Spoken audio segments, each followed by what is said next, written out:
রোজের এই ছোট্ট কাজটা আপনার পুরো দিন শেষ করে দিচ্ছে না তো?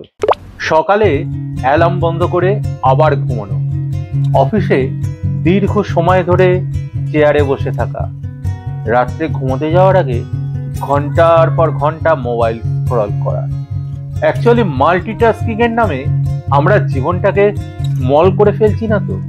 আমি অ্যাকচুয়ালি প্রতিদিনের জীবনে সেই অদৃশ্য অনাহুত শত্রুদের কথা বলছি, যাদের সাথে আমরা মাল্টিটাস্কিং এর নামে আপোষ করে চলেছি। যেমন চা খেতে খেতে মোবাইল স্ক্রল করা, মস্তিষ্কের দুটি অংশকে আমরা একসাথে বিট্রে করছি।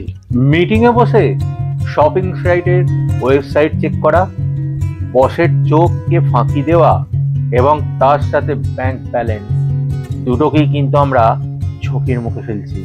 রাতে বিছানায় শুয়ে পরের দিনের প্ল্যান করা, রাতে ঘুম না আসার কিন্তু অন্যতম প্রধান কারণ। এই পলিগ্যামিজমের অভ্যেস আমাদের ব্রেনকে এমন জায়গায় নিয়ে যাচ্ছে যেখানে গোল্ড ফিশের ব্রেনও কিন্তু আমাদের ব্রেনকে হার মানাবে। কিন্তু নো টেনশন, আজ থেকে আসুন প্রমিস করি একটা কাজ সারাদিনে অন্তত আমরা কমপ্লিট ফোকাস দিয়ে করবো। তারপর অবশ্য ফেসবুক চেক করতেই পারেন। আর সব শেষে আপনাদের সারাদিনে সব থেকে অ্যাবসার্ড মাল্টিটাস্কিংটা কি কমেন্ট বক্সে লিখে আমাদের সবাইকে কি হাসাতে হাসাতে কাঁদাতে পারবেন?